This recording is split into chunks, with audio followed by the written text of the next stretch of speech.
Hi everybody. So we are about to cut a couple squares for the blankets. Everyone is buying blankets and making blankets and selling blankets, and it's actually a great idea, especially now in Christmas. So we just jump on that train as well. So check this out. We just cut the 5 inch squares with the round corners, so you can actually put it with a custom message for each customer. We didn't engrave them, we just cut them. In that way, I can engrave them quick and fast on one of these guys here, especially F1 Ultra or the UV laser right here. So we're gonna be engraving one very, very soon. But I just want you to see how we make all these, and I just decided to do it completely on LightBurn. I usually don't do LightBurn, I design on Illustrator, but just give it a try.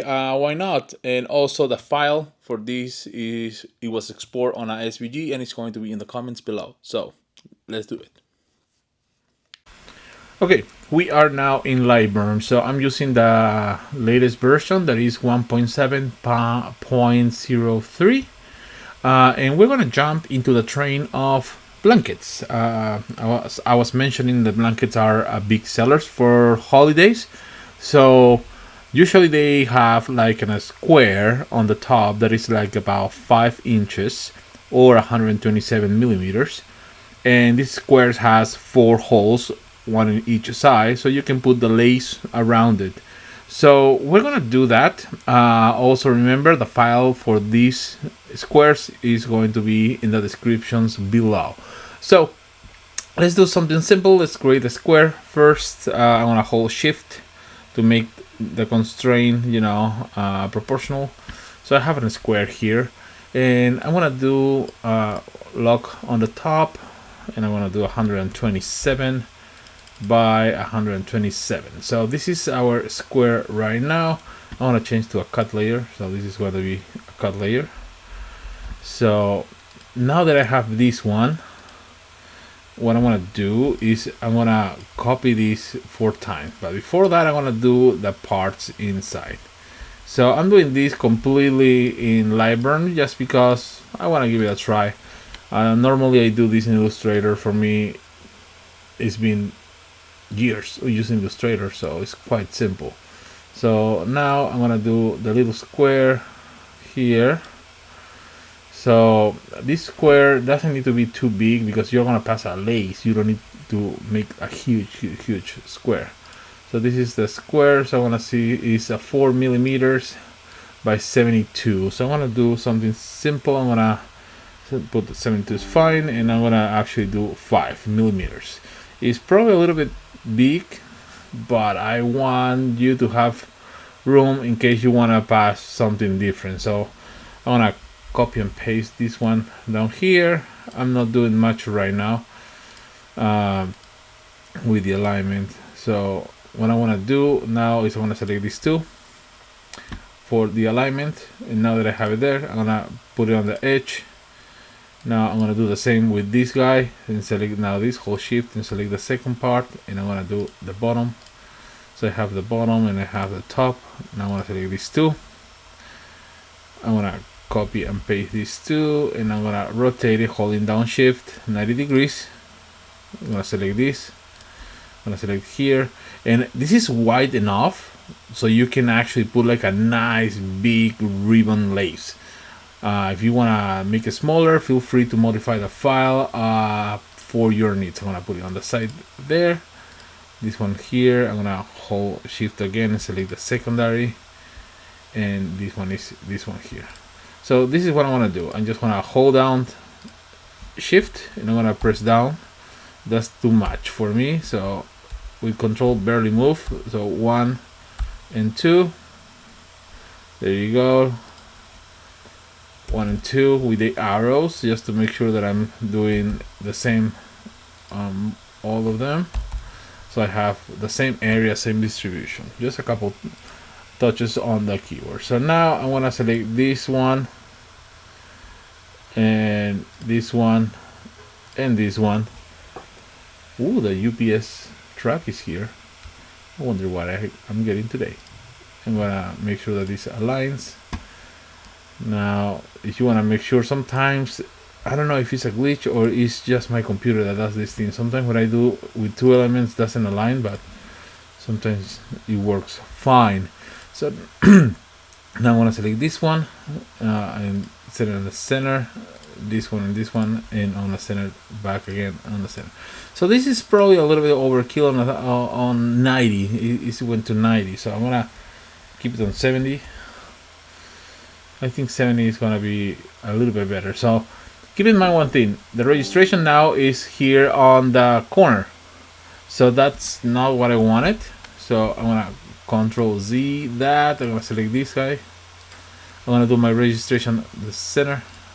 And I'm gonna give you a try with the 70 again. So unlock this 70. There you go. Now it's in the middle. So again, we want to select this guy.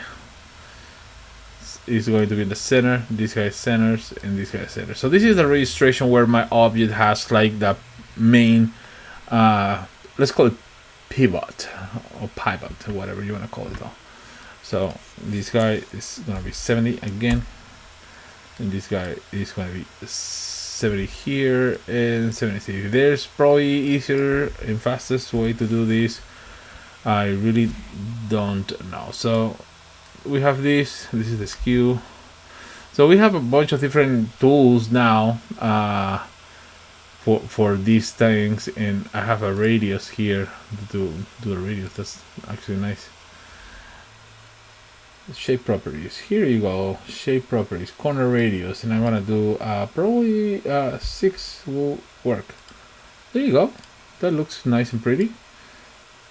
I didn't know that was there, but I see the tab shape properties that definitely you bring with this.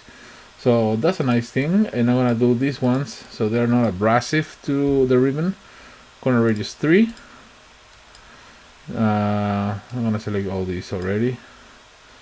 Corner radius, I'm gonna do 3. So again, I don't design usually directly on LightBurn. I do everything on Illustrator, so it's fun for me to see how easy actually was that, especially for someone like me in this case that never try it.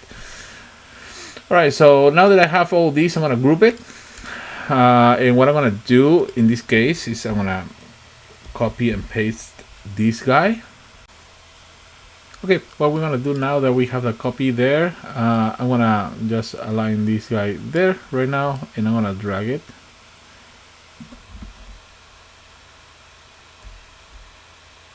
And I'm gonna let it snap there, because LightBurn has something really cool that is ignore overlap lines basically on the optimization path.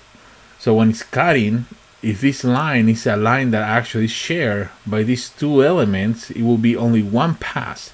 So that's nice, because if for the honeycomb or something move, this part is going to be only cut once.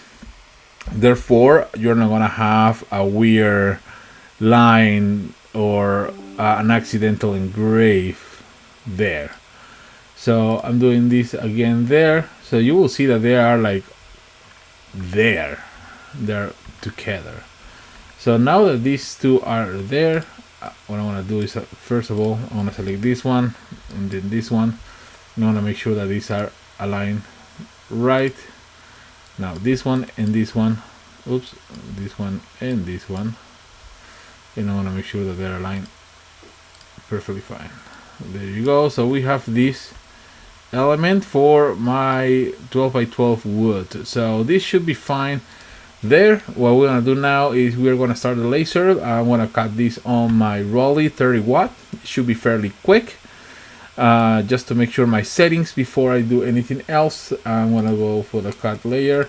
So these are the settings that I use first with the 10 watts. So I want to do a 90%, 12, one pass on 30. So I sometimes like to do this a little bit differently. Like for example, 18 millimeters per second, and I'm gonna do 2 passes on a 90%.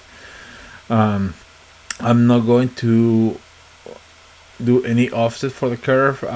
It's fine for what this is actually needed. So here we go with these settings. We're gonna roll with these ones. Air assist is going to be on. It's going to be cutting. So let's start the laser. Okay, the first thing I'm gonna do is I'm gonna home my laser. Oh, I forgot COM7. So you actually connect. There's the laser automatically homing. There it is. So now what I'm gonna do is I'm gonna frame this, and I'm trying just to see if the laser dot goes like kind of in the middle of the wood, because what is left is not going to be a great piece of wood to work either.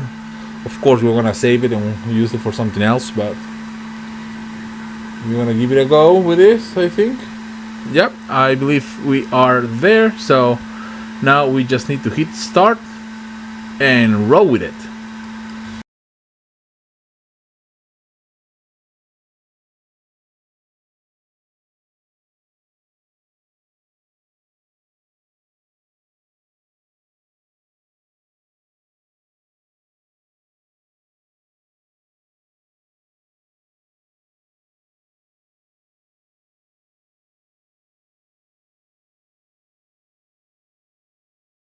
Alright, so we designed it, we cut them, here they are, super simple, and this is the area. You have roughly 4 inches to put measures like have a cozy Christmas, from, to, and things like that, a little meshes and stuff.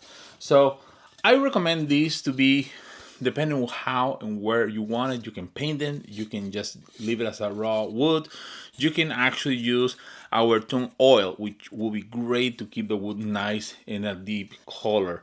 Now keep in mind when you cut, you have some of the burn marks probably here and there, because this is a plywood, so the glue make these things. You can sand it down and get over it. You can even wash it and let it dry, whatever works for you, but I would recommend just really fine sand, just really quick, and get it ready. Make sure that this is clean so it doesn't leave marks. These aren't clean yet, so when you pass it on the edges, you see here my hand, so this needs to be clean.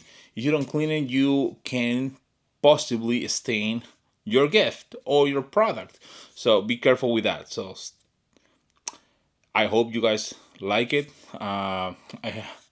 If you have any recommendations on how to do more stuff like this on LightBurn, leave it in the comments below. Don't forget to get the file. This is already done and ready for you on SVG, so you don't have nothing for the rolling. You want to do it in another laser, it's an SVG. You don't need to worry. If you use other laser software, it's an SVG. You can just import it. So with that being said, we didn't use our razors. They were printing. We sent the last part, but you can raise this to avoid a little bit more of the char on the bottom. But lesson learned, I should have those for myself, not just for the store. So if you guys like this, leave us a comment below, give us a thumbs up, subscribe, and fire the laser.